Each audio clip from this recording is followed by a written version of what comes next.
โอ้เป็นบอลว่ายน้ำอีกไอ้ขึ้นเห็ดคักแน่ลีหน่อยขึ้นเนาะแล้วคักแน่ลีเราเห็ดนี่ฮะคำละให้เงินไอ้ขึ้นเท่าไรอย่างนี้เอาพอเฉิดนี่ฮะคาเล่ใส่เงินบาทฮะบาทเลยบาทมีบาทบ่มีเอาเลยนี่แหละพี่น้องไอ้เนาะคันบ่ได้ทางไอ้ขึ้นกับพอเฉิดนี่บ่ได้แล้วใดสิบอกให้ช้าเนาะคำละเนาะเบิ่งเด้อเบิ่งเราเฮ็ดละเอียดปานใดนี่ก็ยังไปคนไปหายนะยังอยู่บ่ปูนนะเดี๋ยวยังอยู่ใช่เอาก็ต้องได้ชื่อมาเพิ่มอีกแต่เอาก็ขึ้นอีกยังสามก็ขึ้นแต่กะเทคานนุ่งแก้วกับไล่เบิ้งว่าสิใช่ประมาณจักซอบเพราะว่าบอกประมาณจักซอบแบบนี้นะเด้อพี่น้องบริติไผบริติทั้งทีมงานเฮาเด้อกับบริติทั้งพลักคุณใหญ่บริติลุงแก้วบริติคำหลาติสภาพอากาศกับบริติเพิ่นยามเพิ่นตกเนาะมีแต่ว่าถ่าให้แดดก่อนเดี๋ยวนี้นะทุกอย่างเฮากะพร้อมสิลุยแหละแต่เบิ่งก่อนเด้อคันสมมุติว่ามื้ออื่นนี่ต้องบอกกันเด้อคันว่าทั้งพี่บ่ตกเดี๋ยวชุมเจ้าเข้ามาแหละโทรบอกแน่เพราะว่าเฮาจังเตรียมมายังคือกันนะทางชุมเฮาคือกันเตรียมคงอยู่คงกินนะบ่ง่ายๆซะคันมีเงินมีคำถึงเลขถึงยังกับพ่อชื่อเนี่ยอยู่ในกินมาต้อนนั่นแหละเอ้ยแมนพอได้ชุ่มแซวกันนั่นแหละคันซ้ำนี่ได้เนาะลุงเฮ็ดได้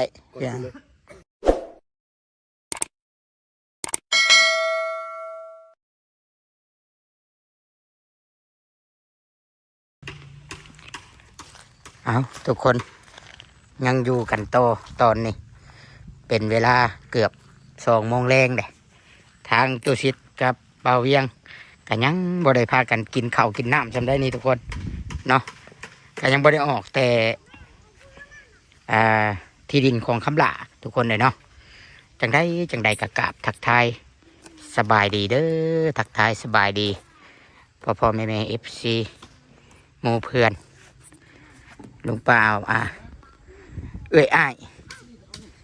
เบิดสุคนที่เบิ่งที่ชมคลิปของตุสิตปันสุขอยู่พี่น้องเนาะขอบุญขอบคุณหลายๆ1 ไลค์ 1 แชร์ 1 กำลังใจที่มอบมาให้ตุสิตเนาะพ่อกันกับตุสิตพี่น้องคลิปนี้ปะเดี๋ยวสิพากันเข้ามาเบิ่งมาชมอีกคลิปนี้เนาะในมื้อนี้เป็นจะใดการสร้างชาโอ้มีการขุดคลองน้ำให้น้ำมันไหลอีกได้นี่เนาะปลาตัวแล้วบาดสบายดีเด้อเบิดทุกคนเด้อ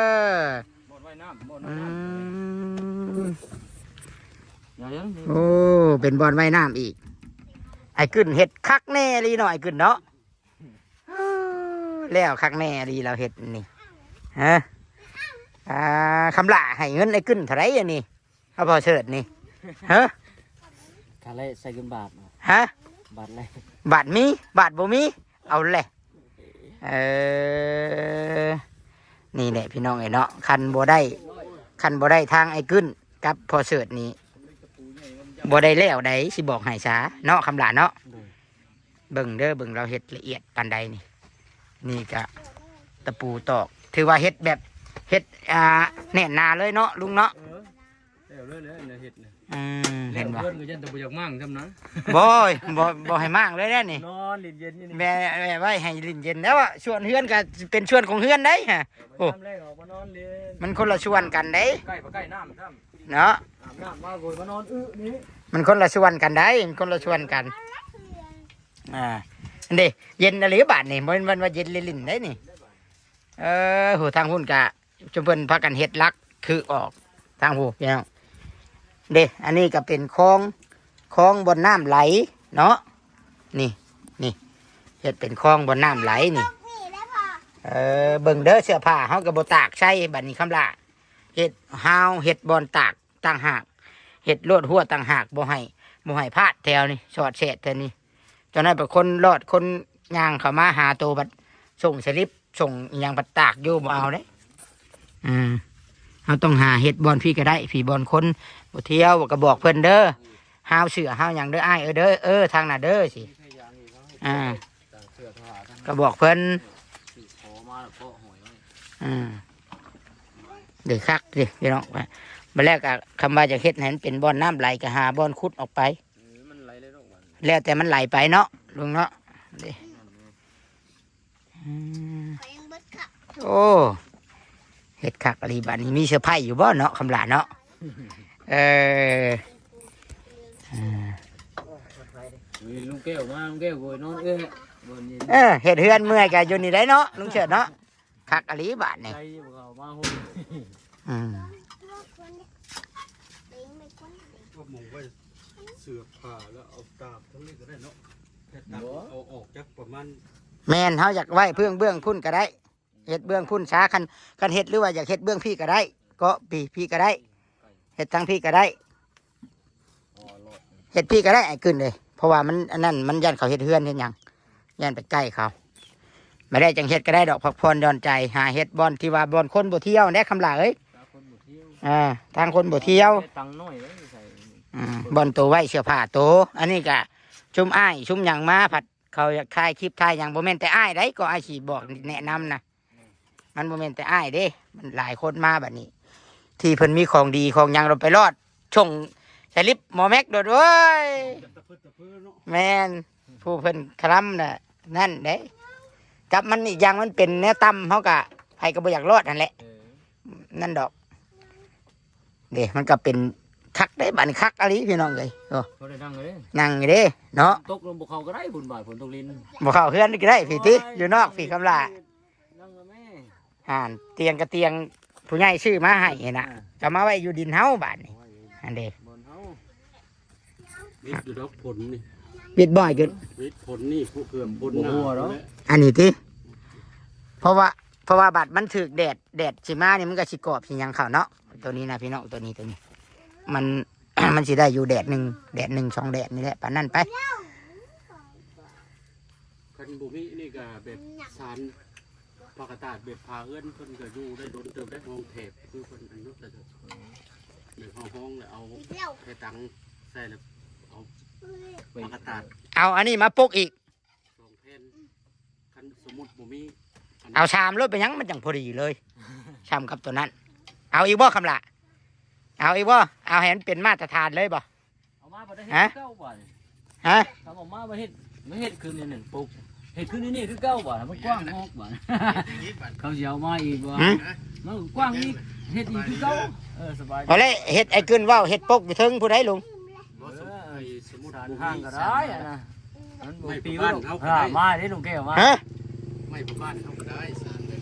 โอ้ยพอแล้วสำนีกันพอแล้วเอายังเคลียร์เทือนอยู่เนาะถ้ามีเงินก็ไว้เฮ็ดแนวอื่น ฉันบ่ชา แม่น เออ เดี๋ยวไว้เฮ็ดแนวอื่นกินข้าวกับยังอ่ะน่ะ เปียก อ๋อกินกับเปียก เอาโท อืม ยังบ่อิ่มอยู่ อันนี้ลูกไอ้กึนเด้อพี่น้องนี่นะ โอ้ คันพายุพยังบ่มาใช่ปะ เนาะ เกือบจาก2คนพุ่นแหละ เนาะไอ้เนาะ แน่ เฮายันแต่บ่อยู่น้ำลุ่มนี่แหละเนาะ บ่ปิว จำได้จำนึงนี่ก็สิบ่ปิวหรอก บ่ปิวเพราะว่ามันมีห้องเลย มีอันห้องแล้วก็มีว่าลมมันตีขึ้นตัวนี้บ่ได้นี่มันมีผ้ากระตาดเด้ นี่มันก็ มี สิ ผ้า ได้ กระ ดอ แตะ ก นี่คำว่าบ่มีผ้ากระแตะลมมันสิตีผ้าบัดนี่มันสิติงนี่ผ้ากระแตะอยู่ทางพื้นนี่มันบ่ติง บ่ติง ให้ต้มข้าวเปียกคำลาบ่ต้มให้ฮะคำลาบ่ต้มคำลาต้องข้าวเปียกให้อันลูกบ่เปียกเช่นมาใช่นี่น่ะ มันควันเนาะ เอาไปซื้อโคมวัน ไปซื้อโคมบานนี้ ถอยเอาแล้วทานมีเตามี อันนี้คำลาคือเจ้าก็เฮ็ดเป็นเนาะเจ้าก็เนาะต้มเป็นทั้งแม่เป็นทั้งพ่อได้นี่พี่น้องเอ้ยอันนี้จะเบิ่นก็หักแพงกันอยู่ใกล้กัน เฮ็ดบอลตามทุกน้ำอีกได้เพิ่นเฮ็ดน่ะตัวชิดเพิ่นบ่ ฮะ เดี๋ยวบ่ เอาไอ้ขึ้นครับลุงเฉิดได้เห็ดว่าอยู่คักเน่คือหยังนี่ข่อยว่าอยู่ คลาสสิกอันนี้ นี่เราเห็ดนะแล้วว่าชีเอาไม้มันหนีบอีกได้ลุงเฉิดว่าพอแล้วว่ะมันสิเป็นช่ำโรงงานน้ำแหละเรา แม่ดีเนาะ เพื่อลูกเพื่อเต้าเพิ่นดื้อ แม่นอยู่ได้ยันบ่แม็กมันยังมาจองหักจำนี่กับมาตรฐานสากลเนี่ยนะนี่นะมาตรฐานเนี่ยคักกว่าเฮือนข่อยยังบ่มีเลยเท่าพี่น้องไงเนาะคักแน่หลีเบิ้งหาลุงแก้วมาอย่างเด้อันนี้เนาะไปสอบถามเบิ่งก่อนนะลุงแก้วหากระเข้ามาบ่นี่ มาเบิ่งผลงานลูกแก้ว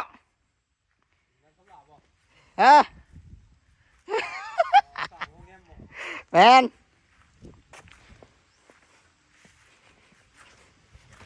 ห้อยแม่งมาวันนี้คือขาอ่อนขายังแพ้สบายดีแล้วลุง สวัสดีคนตกร้านเป็นบวมเลย บ่ ไปอะไรกูไม่ได้ บ่ได้ออกให้งานเนาะ แมนเป็นบวมเลยเป็นบวมเลย มาตรวจสอบเบิ่งบ่ จำเป็นตัวหล่อน้องนี่เนาะ บ่มันผะย่างมาได้ลุง ปกติใส่ส่งขยะว่า มันย่างมามันขี้ตมย่างเอา ปลาหลุดไว้อยู่นอก ปารถไว้อยู่วัดผู้ นี่ขาเมื่อเลยเห็นได้บ้าง ย่างออกย่างเอาย่างไปเอารถอยู่วัดผู้แหละ ว่าจะเข้าไปเอารถแจ็คน้ำอยู่เมื่อเช้านี่ขี่เข้ามาปัญญาทุกเจ้าอยากไปหันไปนี้ เลย ตัดสินใจย่างมา คือว่าจะมันประกอบเสร็จได้จะที่โทรกันไปอยู่รถบ่ โดยมันนั่นเนาะลุงเนาะอ้าวพี่น้องเอ้ยเดี๋ยวพอดีลุงแก้วมาแล้วก็สิล้มเรื่องเวียกน้ำลุงแก้วเลยเพราะว่าเรื่องเวียกเรื่องเฮือนเพราะว่าเฮายังกับบ่ได้เฮ็ดดอกลุงคำมันบ่แดดผู้เนาะมันฝนตกเฮ็ดบ่ได้เฮ็ดบ่ได้แน่นอนฝนตกฝนลิ้น มันเป็นเครื่องเขามาขายยาได้ส่วนเนาะ แมนมันยุ่งยาก อยากในการซื้อเครื่องซื้อของเนาะ ผักแรกครับ สุชิตเจ้าไปนั่งยั้งอ่ะส่งยันมึงนี่ว้า เชื่อบ่ด้วยซ้ เสียหล่อวัด นี่ น้องเบื้องนะ ขน้องเบิ้งนี่นั่งกินงัวเอาแล้วตัวชิด เต็มจริงวัวเลย แม่นบ่ แม่จริง แม่นบ่เพื่อน ชงก็มีเนาะ ไม่บ่ติดส่งน้ ขิงว่าใช่นี่ ำแจ็คเล้วไว้จิหูเนาะ ครับมึงดูให้ FC เบิ่งนี่ แม่นบ่ โอ้ยจริงวัวจริงวัว แม่นขี้ไก่โอ้ ไก่ครับ โอ้ยไปล่าง บ่แม่นขี้งัวขี้ไก่อีก ไปล่าง มัน น้ำใส่ ใส่ วะ เด้ผู้เล็กกอกผู้ปลาคำละ ไป ผมลาไปโทษเจ้า เป็นโทษ กำลังมาสิว่าเวียกดูมึงรู้แม่นบ่ขี้ไก่คำละพี่เมียมึงอ้ายพี่ดมมึงก่อนดูแม่นบ่ขี้ไก่คำละอ้ายบ่เชื่อปานใดฮะ ดมไม่จ้า ดูสิดมไม่แมนอะไร แม่งติดดังว่าแม่งติดดังให้ห้องให้คำละแม่งติดดังตัวนะ เบ็ดคือ นิทานนั่นได้ มันขี้ไก่ก็ได้บ้าน ไปนั่งเอาอยู่ใช้อันนี้เลย บ่จัก คุณแล้วอยู่เสาคุณแล้ว ฮะ อยู่เสาคุณ เอาเลยเพราะจังหวะได้กินเม็นหยังอยู่คำลาอยู่ไม่ให้ก่อน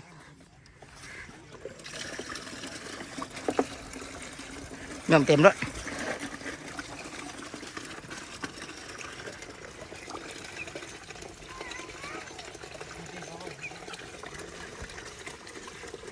โอ้ยขี้ไก่เม็นเท่าไหร่ขึ้นไปนั่งรถนี่ กันเองครับ ฮะ บุถือกันเลย โอเคมีอยู่บ่อันแพบนี่ยังนะนี่เอาแพบมาก่อนก็ได้ไอ้สิอันละเองหรอกมั้ย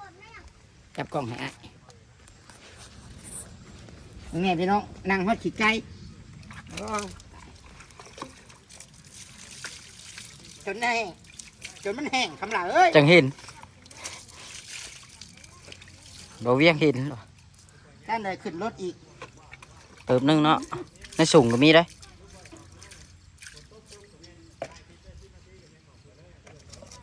ไปล่างบ่ในสูง นั่งละเอานั่งแขนนี่ก่อน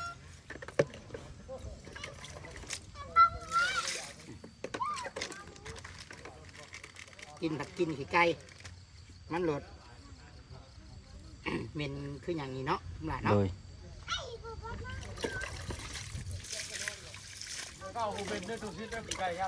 ฮะ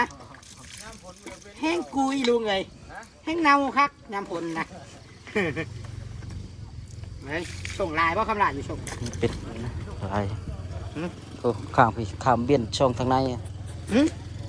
เบื้องนี้เบื้องเก่าหั่นแหละมันอยู่พริซึ่งเลย นี่ป่ะ ตัวนี้อีกพี่เอาบุรุษถูก็ได้ ตัวแบบซักเลยเนาะ เลย เพราะว่าไปนั่งรถนี้แผบใส่ก่อน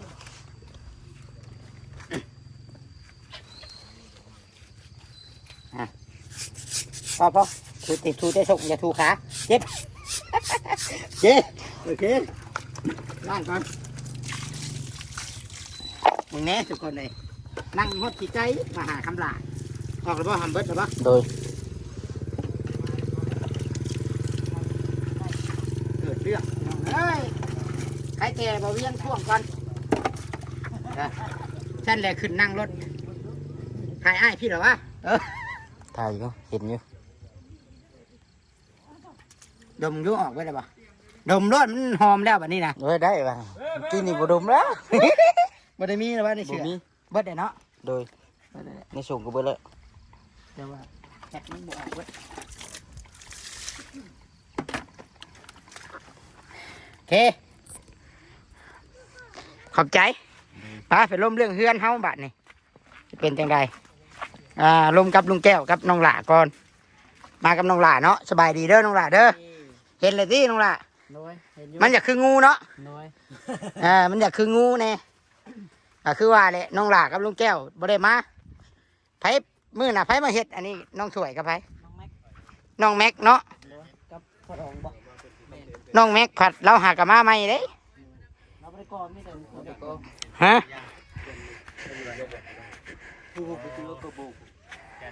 นี่เพราะว่าแม่นจับผู้รักผู้ใหญ่FC อันนี้เพิ่นท่วงมาก็แม่นความเพิ่นแหละเนาะลุงเนาะมันบ่งามเฮาเบิ่งกะแต่ว่าหักสิแก้ได้อยู่ดอกเชื่อว่าแก้ได้อยู่มันบัดนี้แหละเฮามาแนมเบิ่งแหละมันอยากต่ำเด้ลุงแก้วกับน้องหล่าเอ้ยมีแต่ผู้ใหญ่เพิ่นว่าให้ก่อขึ้นอีก2ก้อนเพิ่นก่อให้อีก2ก้อนเพิ่นว่าได้จังอันนั้นแม่นเพิ่นสิมีแผนเอาดินเข้าหั่นแหละมันสูงกะยามันเพิ่นว่าเริ่มมันแต่ว่าเริ่มได้ลงมือเฮ็ดนี่ก้าวว่ามือได้ลงมือเลยจะได้เริ่มแทกเนาะดูดิแต่ว่าทำมันพอทำนี่เฮ็ดได้บ่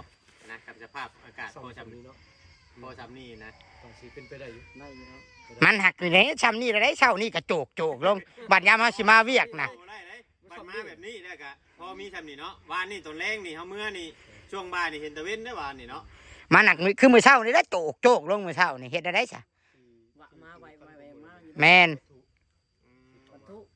ประตูสิเข้ามาฮะประตูสิเข้ามามายังวัตถุสิเฮ็ดนี่นะอุปกรณ์สิเฮ็ดนี่นะเพื่อ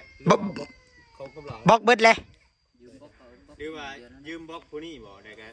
นั่นน่ะจังมาแทนเพิ่นแบบนี้บ่แบบนั้นก็ได้แต่นับเบิ่งจักก้อนคันเอาบล็อกลาวบ่ยากดอกต้องนับเอาบล็อกคนกำลังเมื่อไรยังประมาณบ่100เนาะก็ครับปกติ3ก็30นี่แหละปูนยังจะชอบปูนมันยังประเทศน้องสลาอีกกำลากับน้องสลามายืนข้างลุงแก้วไปไว้มันวันนี้ปูนยังซื้อละ3 ศอกเฮาปูนยืมอีกยืมบ่แม่นบ่มันบ่กว้าง4 ศอกเอาไว้ศอกนึงยัง3ศอกอ๋อปูนนี่คือว่าไปยืมก่อนบ่ที่ใช่ยืมเปา1ตอนนี้ตอนมาตั้งเสาดิอ๋อยืมน้องสลาเด้และปูนเอาบ่แซนแล้วบ่ได้ชื่อเขามาให้บ่ซะมันบ่พอชื่อแหละยังบ่ได้ใช้แล้วเอามาเฮ็ดพี่ก่อนยังไปขนไปให้นะยังอยู่บ่ปูนนะเดี๋ยวยังอยู่ซะเขาก็ต้องได้ชื่อมาเพิ่มอีกแต่เขาก็ขึ้นอีกยัง3ก็ขึ้นแล้วก็เทคานลุงแก้วก็ไล่เบิ่งว่าสิใช้ประมาณจักซอบเพราะว่าบล็อกประมาณจักซอบแบบนี้นะเด้อพี่น้องบ่ได้ติไผบ่ได้ติทั้งทีมงานเฮาแล้วก็บ่ได้ติทั้งผู้รักผู้ใหญ่บ่ติลุงแก้วบ่ติคำหล่าติสภาพอากาศก็บ่ติเพิ่นยามเพิ่นตกเนาะมีแต่ว่าถ้าให้แดดก่อนเดี๋ยวนี้นะทุกอย่างเฮาก็พร้อมสิลุยแหละแต่เบิ่งก่อนเด้อคันสมมุติว่ามื้ออื่นนี่ต้องบอกกันเด้อคันว่าทั้งพี่บ่ตกเดี๋ยวชุมเจ้าเข้ามาแหละโทรบอกแน่เพราะว่าเฮาจังเตรียมมายังคือกันหั่นนะทางชุมเฮาคือกันเตรียมของอยู่ของกินนะบ่ง่ายๆซะคันมีเงินมีคำถึงเลขถึงหยังก็บ่ชื่อเนี่ยอยู่ในกินมาต้อนนั่นแหละเอ้ยแซวกันเนาะแม่นพอได้ชุ่มแซวกันนั่นแหละคันซ้ำนี่ได้เนาะลุงเฮ็ดได้ฮะก้อยปูนพบกับไก่มูนทำนี้ได้เลยก้อยปูนเลยก้อยปูนเนาะอาการกำเริบแล้วก้อยปูมาปั๊บบ่ให้เนาะมือถือว่ารุ่นน้ำกันนั่นแหละพี่น้องคันเพิ่นสิหยุดมือนี่กะพอดีแล้วผมมีเวียกกะนี่ได้ชุมเฮาก็เฮ็ดบอลอยู่ให้ลุงแก้วบอลชุมเฮาพักอาศัยบอลช้างกินข้าวกินน้ำฮะให้ชุกคนมานอนเลยบอกก่อนฮะ เขาสิข่อยมานอน เจ้าใช่ไหมนอน บ่นอนก็ได้ใกล้ๆหนึงเนาะ นอนแล้วเป็นยัง เราอยากนอนนะเราเคยนอนนะไปมองใด เดี๋ยวเนาะที่ว่าจบกันเนี่ยพี่น้องจบทุกอย่างเข้าใจกันเรื่องเฮือนเดี๋ยวขอนอกเรื่องน้อยหนึงนอกประเด็นน้อยหนึงก็เป็นเรื่องเรื่องหน้าเศร้าเลยพี่น้อง แต่ว่าได้ยินข่าวมาไม่ยั้งคือว่า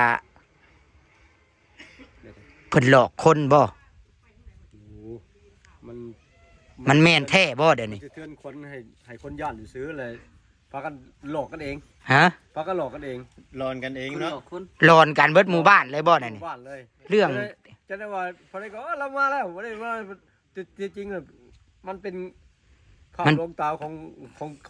บุคคลมันย่านเนี่ย บ่แม่นมีคนเมายาหรือมันหลอนยาหรือว่าแม่นเล่าบ่จักบ่ มันหลอนก็ อ่า เกินหลอนเองเพราะว่าหมดเลย เป็นอะไรเล่าอยู่พังดูมันแม่นแท้บ่หรือบ่แม่น นี่ นี่ มันแบบว่าบางคนเนาะผู้ใดจิตบ่นั่นก็แบบอยากคิดเอง คือว่าผู้เห็นว่าเราย่างก็มีว่าเราห้องก็มี ว่าเราย่างน้ำทางพอได้ก็ว่าเราย่างน้ำทางแต่ เห็น เค บ ย อก ดึง ปื้ หู ได้ ยักษ์ เรา เสือ บอกปื้เราสู่บ่บดพังเลย ว่า เอาเราว่าเห็นเสียงห้องเสียงผู้ก็มีตามหน้าเรานะ เราอยู่ใกล้กันบ่ ส่วนเรา เราอยู่ใกล้กัน ทางกับประชา อ๋อ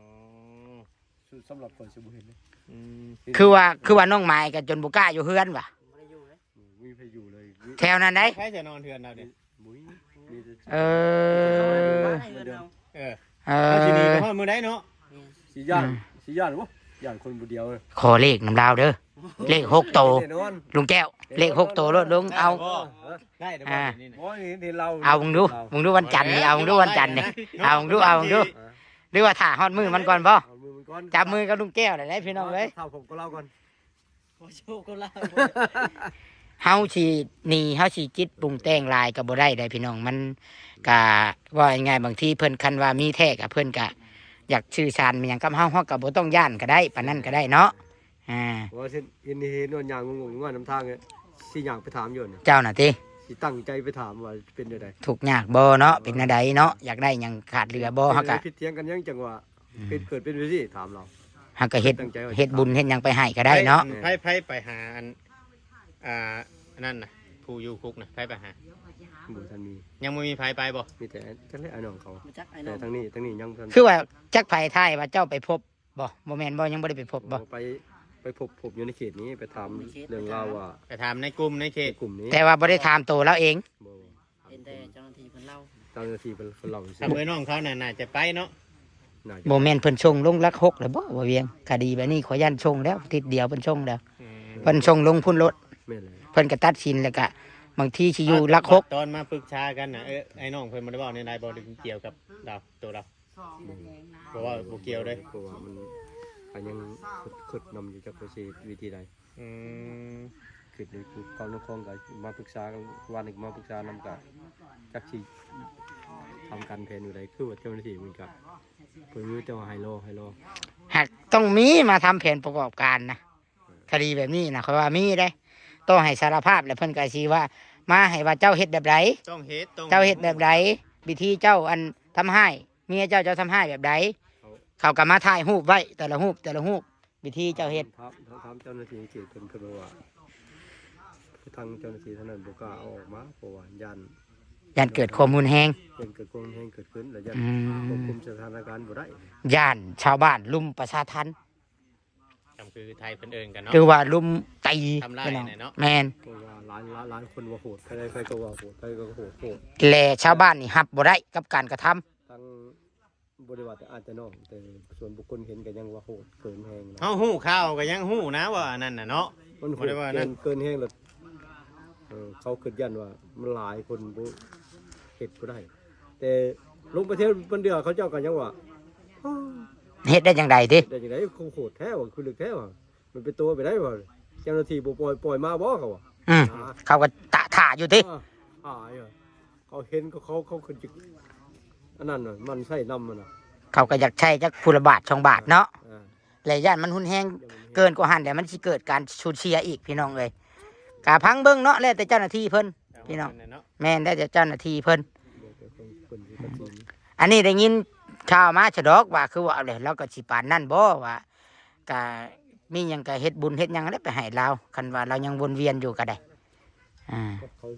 คือว่ามันวนเวียนหมดอะไรบ่ได้ก็เห็นบ่ได้ก็เห็น อืม มันจะเข้าบ่เห็น สบายดีเด้อ สบายดีสบายดี เอาอันประมาณนี้บ่เฮาเวียง ให้หมู่เข้ามาได้อบัดนี้หมู่ก็ท่าอยู่น่ะนั่นน่ะจนบ่บอดเรามาจี้เลย เรามาจี้เด้ปานใดสิแล้วนี่ล่ะ แล้วบ่เฮาบ่เวียง ล้มกันเรื่องพีเล่าให้ฟังกันนะ อย่าเพึ่งเว้านะเพึ่งให้จบก่อนให้จบก่อนอ้าวเดี๋ยวสิจบคลิปก่อน เนาะ อ้าวอันแรกจังว่ากันเด้อ คือว่ามีคนถึกจับถึกยิบอีกแล้ว อยู่ไส เจ้าว่า บ่ได้ถึกจับถึกปั๊บ ถึกปั๊บมันนะแม่นดีบ่ โอ้ยบ่พาว่าออก เอา มีแต่ว่านั่น คือว่าเฮ็ดอันรถค่าอีกบ่ โอ้ยตั้งมันคานี่แล้วบ่ได้ ค้าอีกมื้อนี้กะ บ่ได้เอาออกแล้วยา เออ แล้วมันคา เดี๋ยวให้จบตัวนี้ก่อน มีแต่ว่าให้อันน้องฉลาดโทรบอกเด้อ จังใดเด้อขั้นฝนตกหรือว่าบ่ตกเด้อ ว่าจะได้เข้ามานะ เฮา มันจะได้เข้ามาเฮ็ดเวียกนะ จังเตรียมหลายอันหลายอย่างมาเนาะ ขอบใจเด้อขอบใจน้องแก้ว น้องฉลาดขอบใจสบายดีเนาะเบิ่งแน่พี่น้อง ทีมงานมาครบเบิดทุกคนบ้านนี้พ่อแพทย์น้อยเบาลิหรือว่าจานโอลิพี่น้องไงเนาะและกะ มันคานนี่ จอยสาเดียว เบาจอย โดย เฮ้ยข่าวดีหยังกันล่ะพาไปทำบุญบ่สิพาไปทำบุญบ่หรือว่าในใดหรือว่าสิไปไทยปะบ่อย่าบอกกันในใดกันสิไปกัน ยัง เนาะ ก็ดีไปบ่าวชาลีไปแล้วบ่ว่าเลย เห็นอยู่บ่เมื่อวานนี่ฝากเงินไปให้เอาวัดแบ่งให้อยู่บ่ยันวันเรารักเอาผู้เดียวเราบอกเขาได้เฮ้ย ได้คนละ200,000กับช่างเวียงพร้อมเด้ คนละ200,000น่ะปลายมันเรือเดี๋ยวเพิ่นเอาเพิ่นว่า เพิ่นชื่อ100 เพิ่นเอาก้อนหมูเพิ่นว่ากลัวหมูเพิ่นว่านี่แหละพี่น้องเอ้ยเนาะ ได้แล้วไอ้ทุชิดบ่ฝากให้ แม่นฝากให้แม่มาลี โอเค แม่มาลี ละลายขอบใจไอ้ทุชิดนะ แม่นขอบใจ จำแล้วตัวได้บ่ปั่น บัตรลูกเด้เป็นอะไรปลอดภัยบัตรนี้100%แล้วบ่ เอาไปชงนี่ ปลอดภัยแล้วเรื่องไอเรื่องอีกทางเรื่องปอดเรื่องหยังแต่ว่าเขาจะ อ๋อ ปวดเพิ่มเติมเรื่องวัณโรค เฮียนนี่ อย่ามันติดกัน แล้วคอยขี่กับบ่จอยเจ้าขี่กับ วัน ตัว จันท ทิศ ร์นี่ เนี่ย คือ เอาไป ได้ ชงนี่ เจาะเลือดแล้วก็ให้เขาตรวจส่งตรวจดูบนนี่ พอมัน คือว่ายังเป็นหวัดอยู่เจ้าก่ะ ขี่ปืนออกมา เป็นวัดที่ชื่อ เอ้ยย่านเด้ มาถามคืนยันคอยบ่ปานเบาลีบ่ แม่นข่อยต้องมาถามได้เจ้ายึดผู้เดียว นี่เห็นว่าเจ้าขี่น้ำมาบ่เด้อข่อย เบาแต่เพิ่งเว้าเรื่องเมื่อละยังถามกันอยู่อะไรอยากเข้านะเนี่ยถามข้าวหลานน้อยก่อนมาแต่ไทยเดี๋ยวยังนี่เนาะแข็งแห้งดีเด้อบ่จังใดเนาะยังสิไปอีกบ่นี่นะไทยนะ วันจันทร์เขาไปอีก นัดอีก เจาะเลือด อืม เขาได้นัดเพิ่นแล้วเขาต้องได้ไปได้เพิ่นได้นัดเขา เพิ่นนัดเฮา ยันเสียเครดิตเนาะ โอเคเอาจังใดก็ให้ดีให้เช่าเบิดทุกคู่ทุกคนเนาะรวมเบิดทุกคู่ทุกคนนี่แหละแข็งแรงน้ำกันเด้อเดี๋ยวสิออกเมื่อก่อนได้มาแต่เช้าพูกับลุงแก้วเนาะสบายดีเบิดทุกคู่ทุกคนอยู่ดีมีแห้งโชคมานร่ำรวย